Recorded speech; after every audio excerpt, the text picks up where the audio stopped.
Jeremías 23, 20 al 22. Jeremías 23, 20 al 22. No se apartará el furor de Jehová hasta que lo haya hecho y hasta que haya cumplido los pensamientos de su corazón. En los postreros días lo entenderéis cumplidamente. No envié yo a aquellos profetas, pero ellos corrían. Yo no les hablé, mas ellos profetizaban. Pero si ellos hubieran estado en mi secreto, es decir, si Dios se hubiera revelado a estos falsos profetas, habrían hecho ¿qué cosa?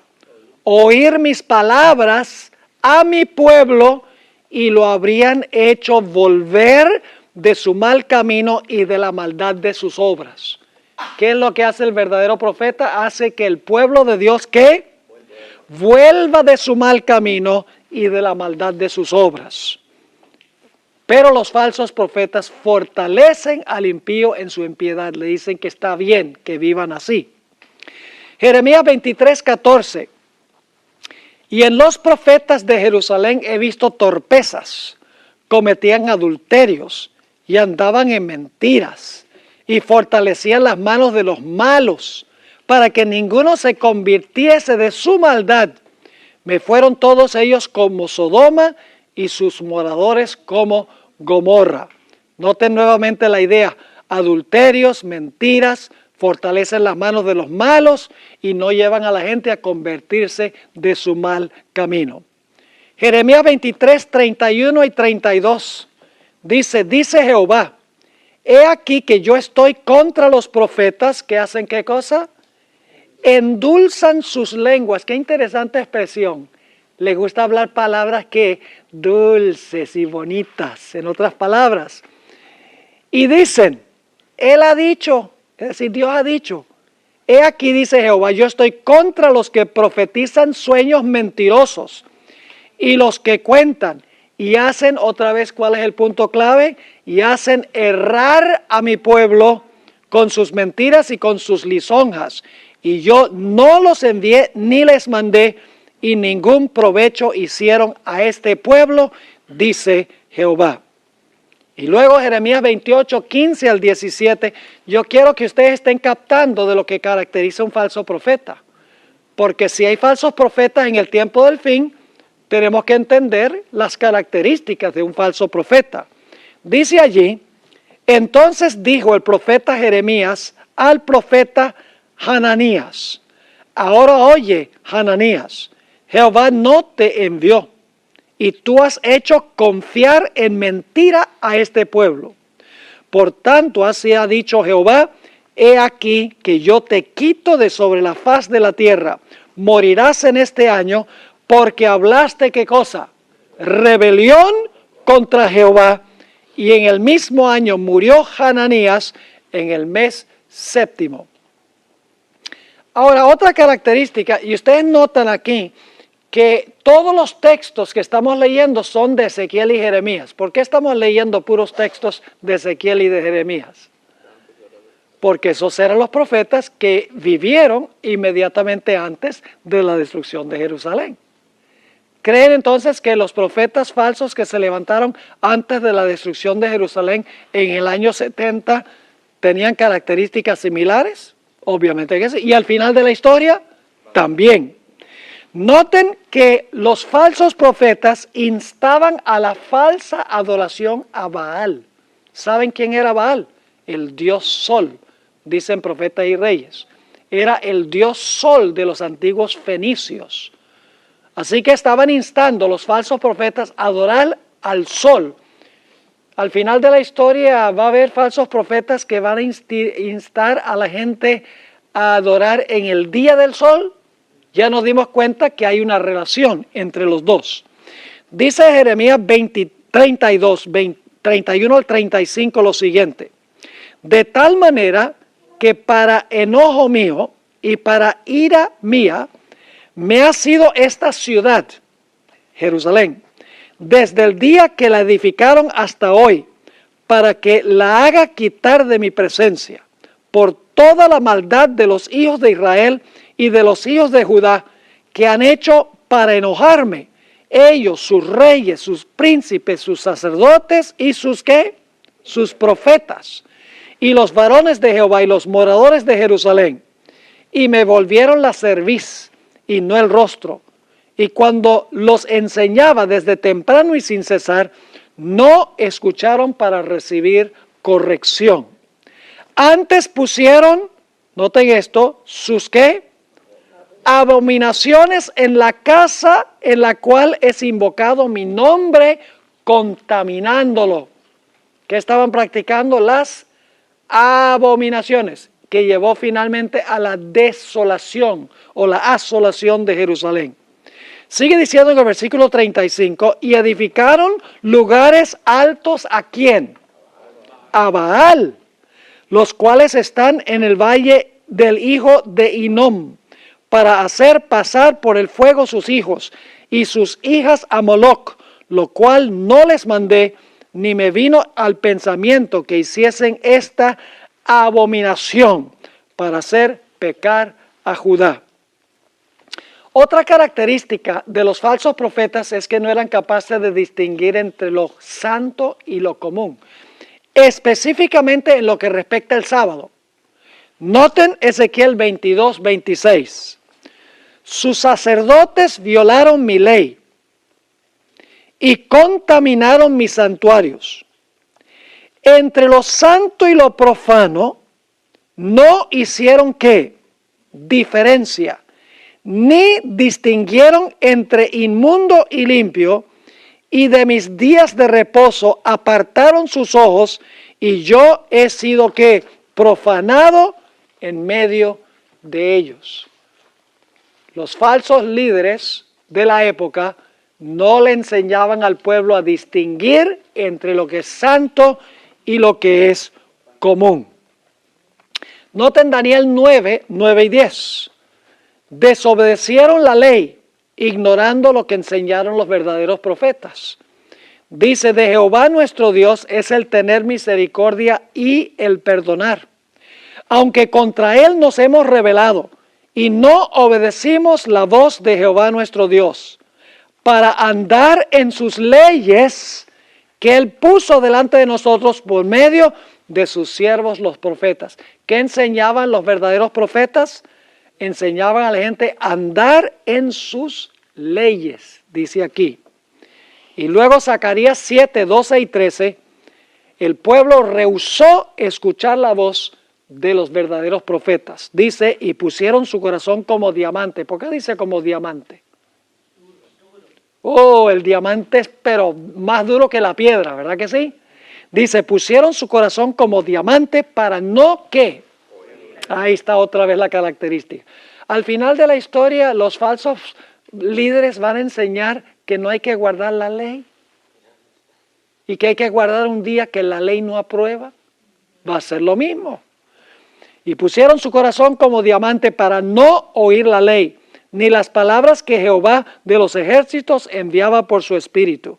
Por medio de los ¿qué? De los profetas primeros. Vino por tanto un gran enojo de parte de Jehová de los ejércitos. Y aconteció que así como él clamó y no escucharon, también ellos clamaron y yo no escuché, dice Jehová de los ejércitos. Ellos no me escucharon a mí y por lo tanto yo no los escuché a ellos. ¿Saben ustedes que inclusive los falsos profetas llevaron al pueblo a querer matar a Jeremías? Lo echaron a calabozo porque no les gustaba el mensaje impopular que estaba predicando el profeta. ¿Qué va a pasar con el pueblo de Dios al final de la historia? ¿Lo mismo? Lo mismito. Noten Jeremías 26, 11 al 15. Entonces hablaron los sacerdotes y los profetas a los príncipes y a todo el pueblo diciendo, en pena de muerte ha incurrido este hombre, porque profetizó contra esta ciudad, como vosotros habéis oído con vuestros oídos. ¿Cómo creen ustedes que va a pasar con el pueblo de Dios al final de la historia, cuando el pueblo de Dios esté diciendo que la apostasía nacional va a llevar a la ruina de la nación? ¿Creen que va a ser más o menos la misma reacción? ¿Esta gente enseñó mal contra esta nación? Seguimos leyendo. Versículo 12. Y habló Jeremías a todos los príncipes y a todo el pueblo diciendo, Jehová me envió a profetizar contra esta casa y contra esta ciudad. Todas las palabras que habéis oído, es decir, yo enseñé esto que a ustedes no les gusta porque Dios me dijo que lo enseñara. Y luego, ¿qué dice Jeremías? Mejorad ahora vuestros caminos y vuestras obras y oíd la voz de Jehová vuestro Dios y se arrepentirá Jehová del mal que ha hablado contra vosotros. Ese es el mensaje del pueblo de Dios al final de la historia. Versículo 14, en lo que a mí toca, he aquí estoy en vuestras manos, haced de mí como mejor y más recto os parezca. Mas sabed, de cierto, que si me matáis, sangre inocente echaréis sobre vosotros. ¿La ramera de Apocalipsis 17 derrama la sangre inocente del pueblo de Dios? Sí, Señor. Y luego dice, si me matáis, sangre inocente echaréis sobre vosotros y sobre esta ciudad y sobre sus moradores. Porque en verdad Jehová me envió a vosotros para que diese todas estas palabras en vuestros oídos. ¿Qué prefirió el pueblo? ¿El mensaje del verdadero profeta o el mensaje de los falsos profetas? Jeremías 5, 30 y 31.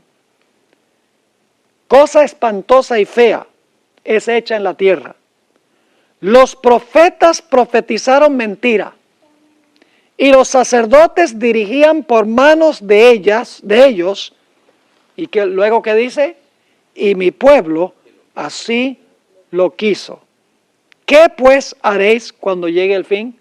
Y saben, por eso dice la hermana White, y esto se corrobora en Apocalipsis 16, dice que cuando llegue el momento de la sexta plaga, las muchedumbres, los miembros de iglesia se van a llenar de furor contra sus líderes espirituales.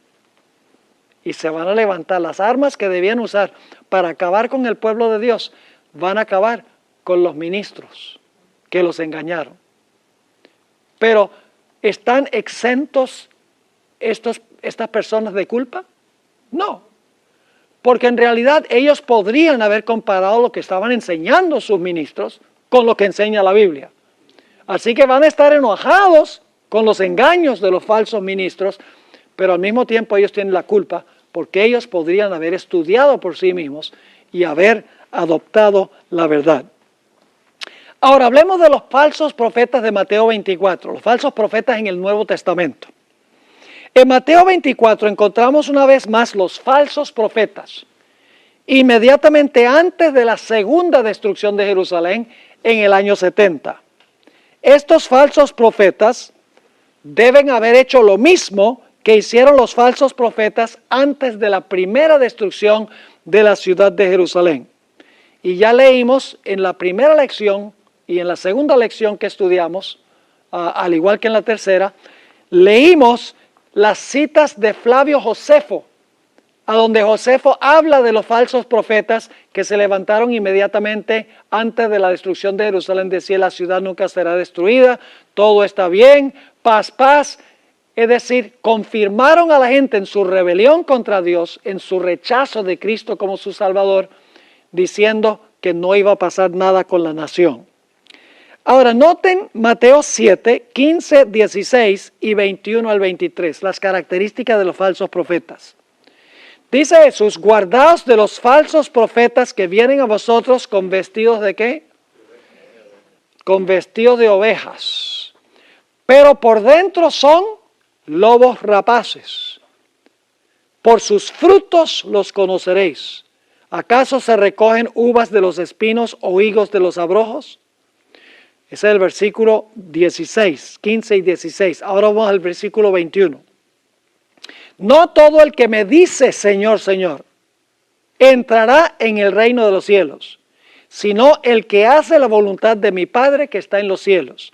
Yo pregunto, ¿estas personas profesan ser seguidoras de Jesús? Sí, porque dicen Señor, Señor. Un pagano no diría Señor, Señor. Un budista no le diría a Jesús Señor, Señor. Estos son profesos cristianos. ¿Qué van a decir? Versículo 22. Muchos me dirán en aquel día, Señor, Señor, ¿no qué? Profetizamos en tu nombre. y en tu nombre echamos fuera demonios, y en tu nombre hicimos muchos milagros. Y entonces les declararé, nunca os conocí, apartaos de mí, hacedores de ¿qué? De maldad. Y ya hablamos sobre esa palabra maldad. ¿Qué significa esa palabra maldad? Apartados de mí, transgresores de la ley. Le enseñaban los falsos profetas en el Antiguo Testamento al pueblo a desobedecer la ley de Dios. Ya lo vimos, ¿verdad? Y aquí Jesús le va a decir a estos al final de la historia, apartados de mí, transgresores de la ley. Note Mateo 24 y el versículo 11 al 13. Y muchos falsos profetas se levantarán y engañarán a muchos. Ahora, fíjense qué van a enseñar estos falsos profetas. Y por haberse multiplicado la maldad, ¿por qué se va a multiplicar la maldad? Sí, tiene que ver con la ley, pero ¿quiénes están enseñando a multiplicarse la maldad? Está en el versículo 11, hay que leerlo en el contexto. Muchos falsos profetas se levantarán que engañarán a muchos y por haberse multiplicado la maldad, por lo que los profetas estaban enseñando, el amor de muchos ¿qué? Se enfriará. Mas el que perseverare hasta el fin, este será salvo. Nuevamente la palabra maldad allí es la palabra anomías, que se podría traducir por haberse multiplicado la transgresión de la ley. El amor de muchos se resfriará. Entonces, ¿qué van a enseñar los falsos profetas? Van a enseñar a transgredir ¿qué? La ley de Dios. Yo pregunto, ¿los falsos profetas van a hacer prodigios y señales al final de la historia? ¿Recuerdan en la legislación de Moisés en Deuteronomio 13? Si viene un profeta y hace señales y prodigios, pues al final de la historia los falsos profetas van a hacer lo mismo. Dice allí, en Mateo 24, 24, porque se levantarán falsos cristos y falsos profetas y harán grandes señales y prodigios, de tal manera que engañarán, si fuere posible, aún a quienes, a los escogidos. Y luego Lucas 6, 26 tiene un detalle muy interesante. Cuando todo el mundo quiere a un predicador, el predicador es un falso profeta. Dice, pastor, esa es una declaración generalizada, dice usted. ¿Acaso uno quiere que no lo quieran a uno? Yo quisiera que todo el mundo me quisiera. Pero por lo que yo predico hay muchos que no me quieren. Pero mi punto de vista es que yo quiero complacer a Dios. A mí lo que me interesa es lo que Dios piensa de mí. Y la gente, yo quisiera que la gente me quisiera, pero en realidad no es así. Cuando uno predica en la verdad de la Biblia, muchas veces va a venir ¿qué cosa? Oposición. Fíjense en los días de Jesús, Lucas 6, 26, dice Jesús, ¡ay de vosotros cuando todos los hombres hablen bien de vosotros! Porque así hacían sus padres con los falsos profetas. Entonces los falsos profetas hablan y enseñan para ganar popularidad, para que la gente los quiera. En otras palabras, los verdaderos profetas hablan la verdad y dejan las consecuencias con Dios. Así que en el Nuevo Testamento el falso profeta no es un personaje secular, sino religioso. Los falsos profetas al final de la historia le enseñarán al pueblo a desobedecer la ley de Dios. Van a enseñarles también que adoren a la bestia y que adoren a su imagen. Van a enseñar falsa adoración. Van a enseñar que se reciba la marca de la bestia, que es la observancia del día del sol. ¿Ve? Todo lo que pasó en el Antiguo Testamento y en relación con la destrucción de Jerusalén va a pasar al final de la historia. Y luego dice aquí, van a enseñarle a practicar las abominaciones de Babilonia, serán avaros, prometerán la paz cuando no hay paz. Ahora, hay algunas personas que dicen, pero pastor, el sábado no era un punto de conflicto en la destrucción de Jerusalén del año 70, porque los judíos todos guardaban ¿qué? Todos guardaban el sábado. Pero necesitamos entender que el sábado sí era un punto de contención. Yo pregunto, en los evangelios, ¿cuál fue el mayor conflicto que tuvo Jesús con los líderes espirituales? El quebrantamiento del sábado. ¿El sábado fue el punto de contención? Claro. ¿Y cuál era el punto? El punto era que Jesús guardaba el sábado en la forma correcta, mientras que ellos guardaban el sábado en la forma incorrecta. El sábado de los fariseos no era el sábado del Señor, fue un sábado que ellos mismos crearon. Era un sábado lleno de tradiciones humanas. No era el sábado de Jehová, era el sábado de ellos. En otras palabras, el conflicto era entre el sábado de Jesús y el sábado de los fariseos. Yo pregunto, ¿al final de la historia va a ser parecido el conflicto? No va a ser con la forma correcta y la forma incorrecta, sino que con el día correcto y el día incorrecto. ¿Qué día estableció Jesús como día de reposo? El sábado. ¿Qué día dice la bestia y la bestia que se levanta de la tierra? ¿Qué día dicen ellos que es el día de reposo? El domingo. ¿Quién creó ese día como día de reposo? Es un día que se basa en tradiciones humanas como el sábado que guardaban los judíos en la época de Jesús. Así que en el tiempo de Jesús el conflicto era forma correcta, forma incorrecta. Al final de la historia, día correcto, día incorrecto. Y en ambos casos, el sábado de los judíos y el sábado tal llamado cristiano al final de la historia, es un sábado creado por el hombre, no es un sábado creado por Dios. Así que el conflicto va a tener que ver con el sábado, como fue en los días de Jesús, absolutamente. Ahora tenemos que hablar del tiempo del fin. Vamos a hablar ahora de lo que va a pasar al final de la historia. ¿Va a haber al final de la historia un falso profeta? ¿Cómo no?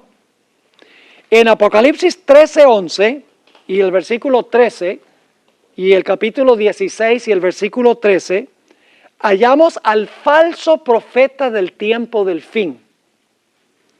El dragón, la bestia y el falso profeta, esto es un punto muy importante, no representa individuos, sino que representa sistemas que se componen de muchos individuos. ¿Me están entendiendo lo que estoy diciendo? El dragón son los reyes de la tierra. La bestia representa ¿qué cosa? El sistema papal, que incluye toda su dirección. Y el falso profeta representaría también ¿qué? Todos los líderes espirituales que se encuentran resumidos en esta bestia que se levanta de la tierra.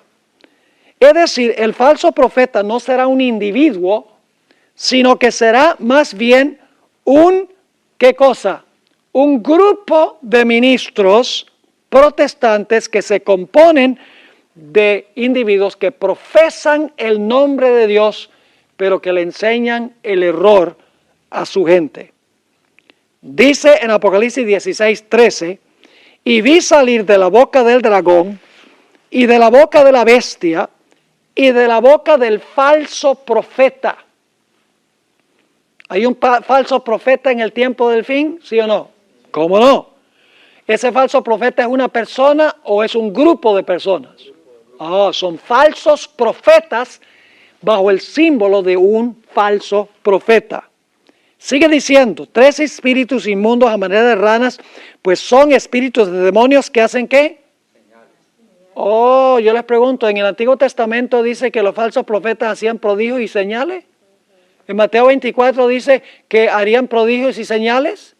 Aquí está el cumplimiento. Dice, pues son espíritus de demonios que hacen señales y van a los reyes de la tierra en todo el mundo para reunirlos a la batalla de aquel gran día del Dios Todopoderoso. Ahora, este falso profeta ya se introdujo en el capítulo 13 como la bestia que se levanta de la tierra. ¿Ustedes han estudiado en cuanto a esa bestia que se levanta de la tierra? Es una bestia que tiene 2 cuernos como de ¿qué? Como de cordero, pero termina hablando como un dragón. Ahora, ¿qué representa esa bestia que tiene cuernos de cordero, pero que finalmente habla como un dragón? Sencillamente les puedo decir ahora que los 2 cuernos como de cordero representan los 2 reinos que existen en los Estados Unidos. Y ustedes dicen, bueno, pastor, pero en los Estados Unidos no hay 2 reinos. Sí hay 2 reinos, la iglesia y el Estado. Yo pregunto, ¿la iglesia es un reino? ¿Es el reino de quién? De Cristo. Y yo pregunto, ¿el Estado es un reino? Sí. ¿Jesús reconoció los dos reinos? Jesús dijo, mi reino no es de este mundo. Así que Jesús tiene un reino, ¿sí o no? ¿El mundo tiene un reino, sí o no? ¿Cómo no? Los dos cuernos representan dos reinos en los Estados Unidos. El poder religioso, que es la iglesia, y el poder civil. ¿Juntos o separados? Separados uno del otro. Son dos cuernos, no son dos cuernos combinados en uno. Son dos cuernos separados. Es decir, el falso profeta representa a los Estados Unidos, a donde existe la iglesia y el Estado lado a lado, pero no juntos, sino que separados. Ahora, con eso en mente, vamos a hablar de la función del falso profeta. Así como sucedió antes de la primera y la segunda destrucción de Jerusalén, el falso profeta hará ¿qué cosa? Estamos en la mitad de la página 98. Hará señales y prodigios. Y enseñará que el Mesías va a establecer un ¿qué? Un milenio de paz temporal. Van a enseñar eso. ¿Creen los protestantes hoy que el milenio se va a pasar aquí y que va a haber paz en la tierra durante el milenio? Exactamente creen eso. Predicarán paz, paz. Cuando la paz viene tan solo a los que ¿qué? A los que guardan la ley. Gran paz tienen los que guardan tu ley, dice en el Salmo 119, 165. Al igual que en los días de Elías y los otros falsos profetas, culparán y perseguirán ¿a quiénes? Al pueblo de Dios por las calamidades en la naturaleza y en la sociedad. Instarán al pueblo a quebrantar la ley de Dios y a guardar el día del sol y a practicar falsa adoración a la bestia y a su imagen. Hay un vínculo estrecho entre el falso profeta y la bestia. Y este es un detalle muy interesante.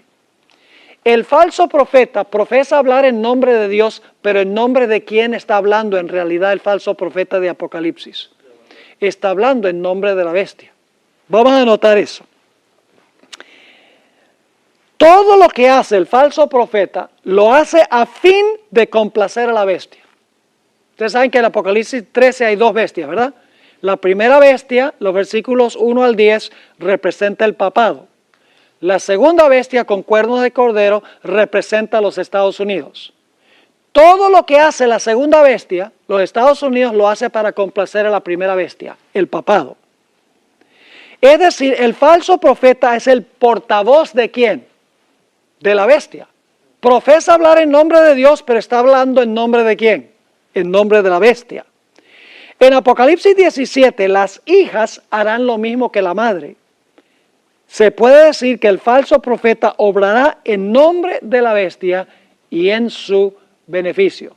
Y aquí tendríamos que hablar de la historia de Juan el Bautista, el martirio de Juan el Bautista. Qué interesante. ¿Quién es el Elías del Nuevo Testamento? Juan el Bautista. 3 veces Jesús repitió que Juan el Bautista era el Elías del Nuevo Testamento. Ahora, ustedes han estudiado la historia de la muerte de Juan el Bautista, indudablemente. ¿Saben que hay 3 personajes involucrados en la muerte de Juan el Bautista? Está el rey, Herodes. Hay una mujer fornicaria, adúltera, Herodías. Y la madre tiene una hija que se llama Salomé. Ahora fíjense, ¿quién quiere la muerte de Juan el Bautista? La ramera. Pero ¿quién es el portavoz o la portavoz, podríamos decir, de la madre para influir sobre el rey para matar a Juan el Bautista? La hija. De la misma manera, el falso profeta va a ayudar a la madre apelando a los poderes civiles para acabar finalmente con el pueblo de Dios. ¿Están entendiendo lo que estoy diciendo? Ahora, noten aquí otra vez lo que dice. El falso profeta no luchará contra la bestia anterior, sino que le ayudará a recuperar el poder que la bestia perdió cuando recibió la herida mortal. Le devolverá la espada y la libertad que le fueron quitadas a la bestia en el año 1798. todo lo que hace esta segunda bestia lo hace para complacer a la primera. Es diferente que las otras bestias de Daniel 7. En Daniel 7, el oso acaba con el león, y el leopardo acaba con el oso, y el dragón acaba con el leopardo. Pero esta bestia, este falso profeta que se levanta de la tierra, que se levanta en los Estados Unidos, en vez de pelear con la bestia anterior que recibió la herida mortal, lo que hace es sanarle la herida mortal a la bestia anterior. Y usted dice, ¿cómo sabemos eso? Aquí tienen un resumen, no voy a leer todos estos versículos porque quiero terminar esta lección en el tiempo que tenemos. Pero si ustedes leen Apocalipsis 13, 11 al 18, van a encontrar en primer lugar que dice que la bestia o el falso profeta ejerce toda la autoridad de la primera bestia. Es decir, la autoridad de la segunda bestia es la autoridad de ¿qué? De la primera bestia. En segundo lugar, todo lo que hace, lo hace en presencia de la primera bestia. Además de eso, dice que manda a todos a adorar a la primera bestia. Hace una imagen de la primera bestia. Impone la marca de la primera bestia.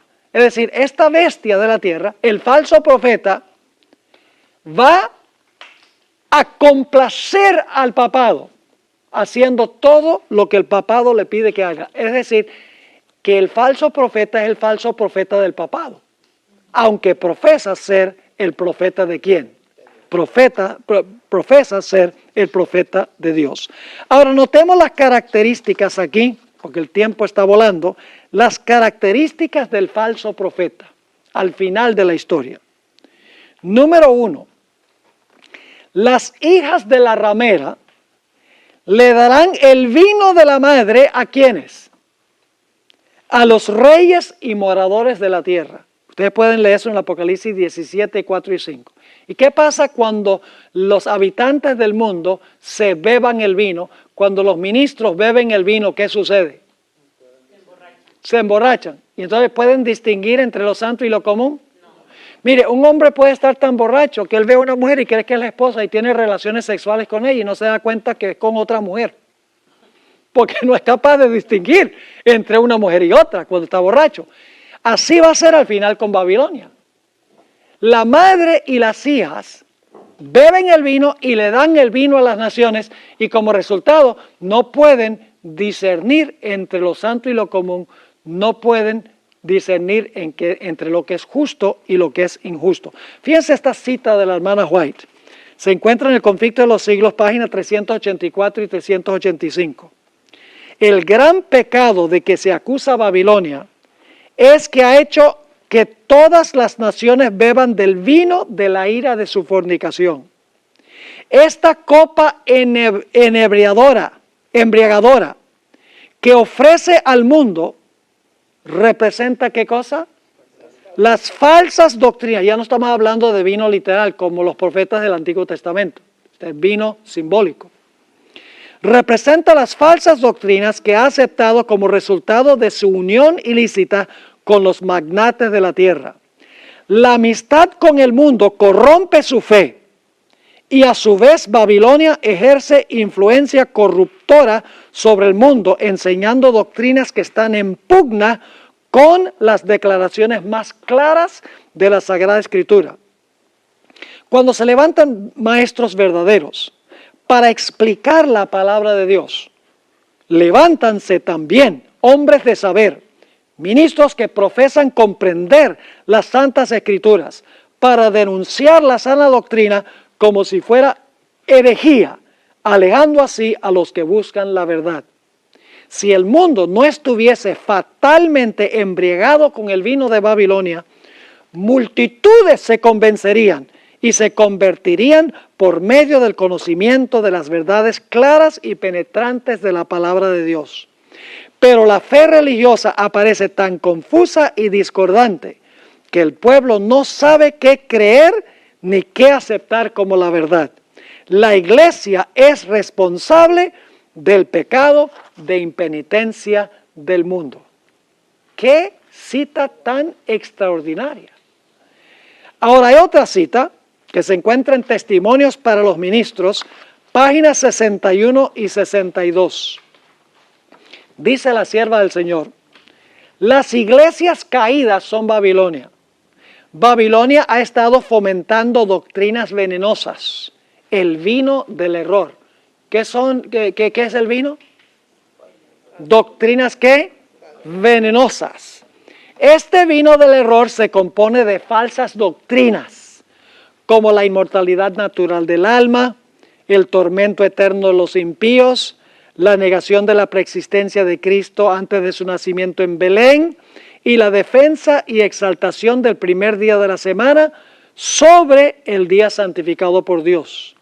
Estos y otros errores afines son presentados al mundo por las varias iglesias y así se cumplen las escrituras que dicen, porque todas las naciones han bebido del vino del furor de su fornicación. Es un furor producido por las falsas doctrinas. Y cuando los reyes y presidentes beben este vino del furor de su fornicación, son incitados ¿a qué? A airarse contra aquellos que no quieran estar en armonía con las herejías falsas y satánicas que exaltan el falso día de reposo e inducen a los hombres a pisotear el monumento conmemorativo de Dios.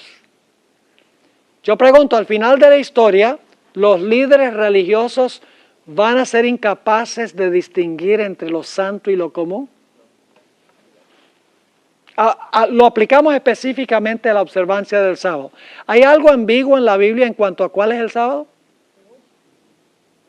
¿Qué parte de 6 días trabajarás y el séptimo día es sábado de Jehová tu Dios? ¿Qué parte de eso no entienden?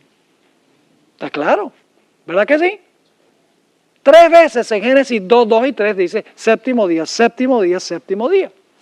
En el cuarto mandamiento dice, el séptimo día es sábado de Jehová tu Dios. Siempre ha sido el séptimo día de la semana. Pero ¿qué dice el mundo cristiano? No es el séptimo, sino ¿qué?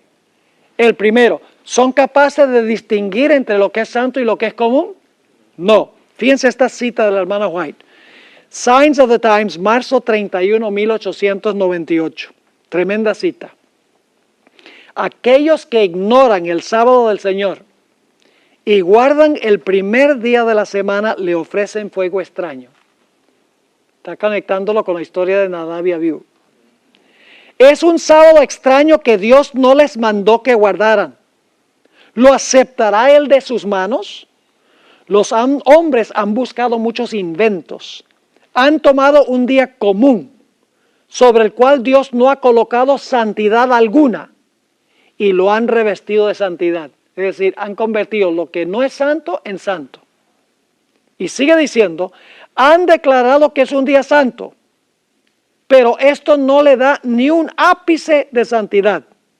Deshonran a Dios al aceptar instituciones humanas para luego presentárselas al mundo como el sábado cristiano. Un día que no tiene como autoridad un así dice Jehová. Así como Nadab y Abiú ofrecen lo común en lugar de lo que es sagrado. ¿Era esa una de las características de los falsos profetas antes de la destrucción de Jerusalén? No distinguir entre lo santo y lo común. Ya lo vimos.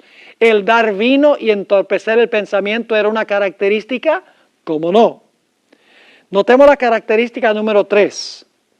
Los que pertenecen al sistema del falso profeta actuarán en nombre de Cristo.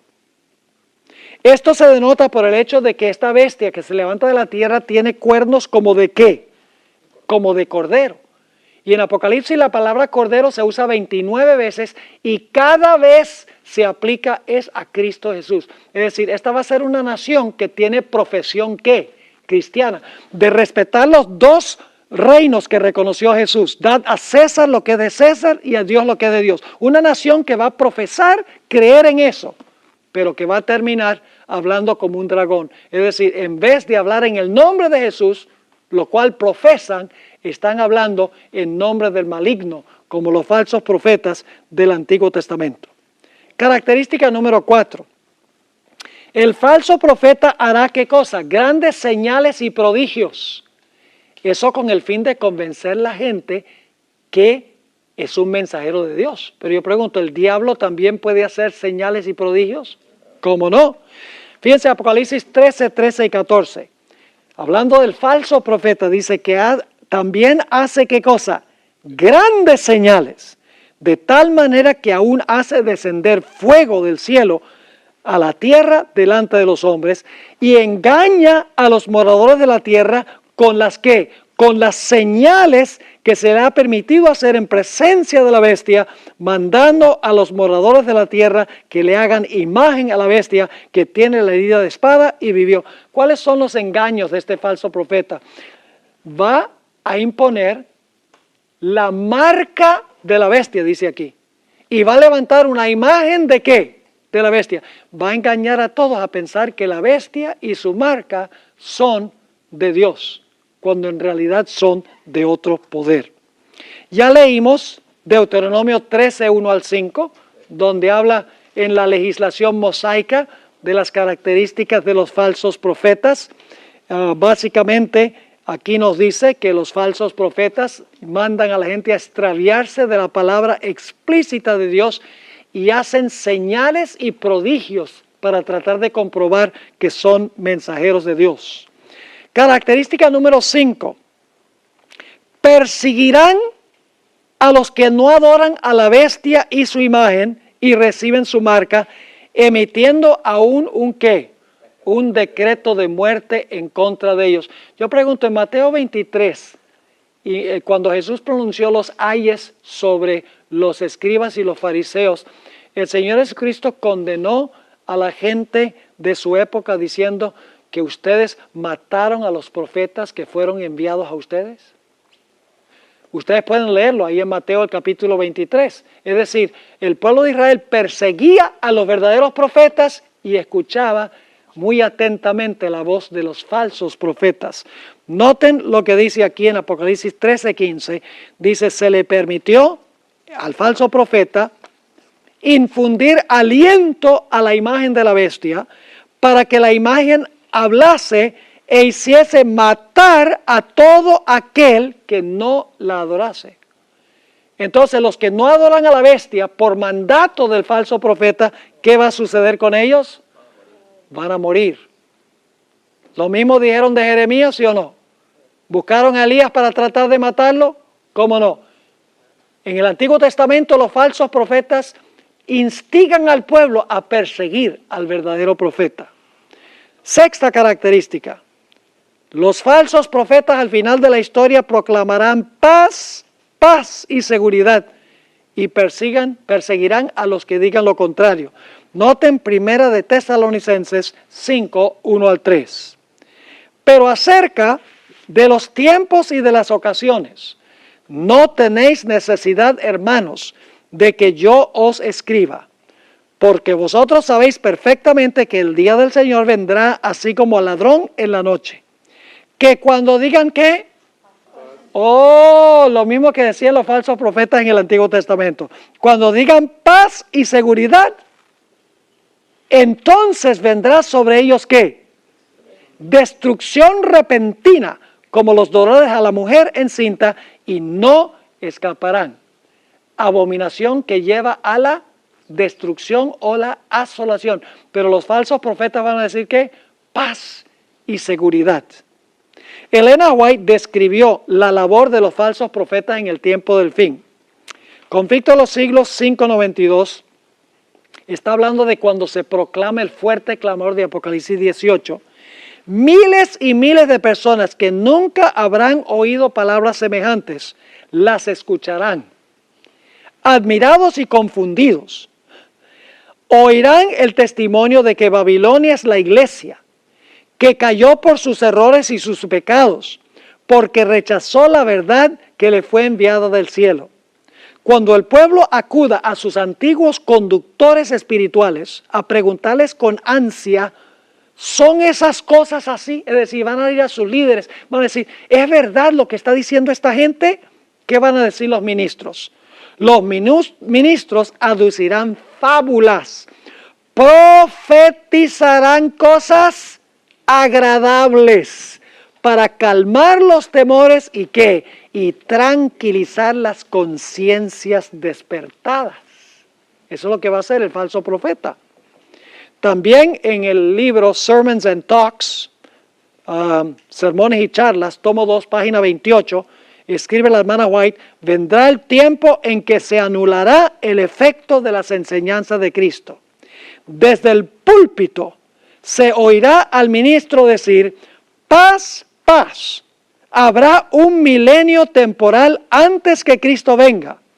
Pero lo que queremos es lo que dice la Biblia, dice la hermana White, no lo que dicen los falsos profetas. Y en este momento, antes de terminar las características, les voy a mencionar cuál es el ideal que presenta el papado hoy en día. ¿Cuántas veces han oído ustedes a Francisco I referirse a la segunda venida de Cristo como la gran esperanza del mundo? Ni una. ¿Por qué razón?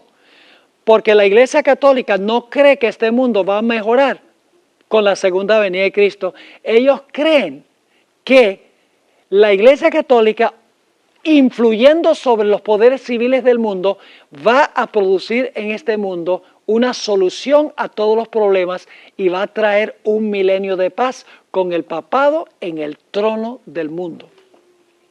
Eso es lo que han enseñado todos los papas en años recientes. Es que se necesita adoptar al papa como la autoridad moral del mundo.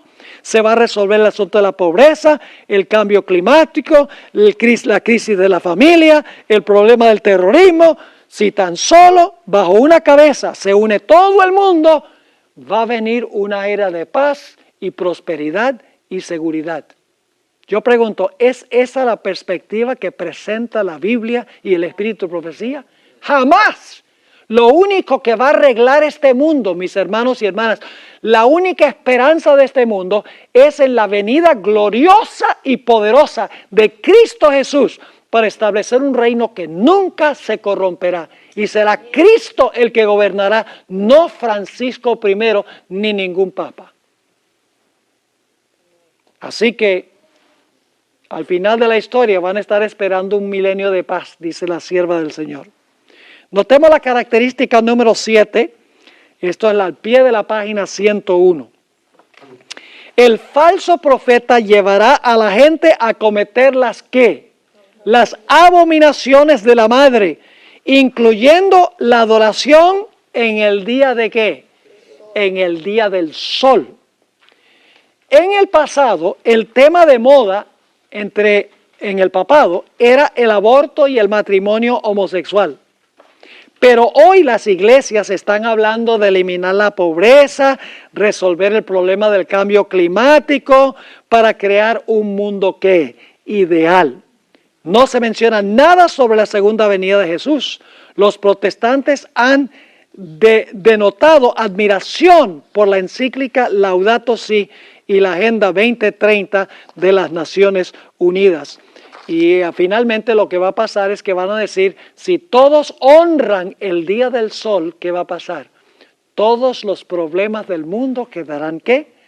Resueltos. Y vamos a tener un mundo ideal donde impera la paz, la seguridad y la prosperidad. Nunca va a ocurrir como resultado del esfuerzo humano. Solo la venida de Jesús traerá tal cosa. Característica número 8. Los ministros que componen el falso profeta serán ¿qué?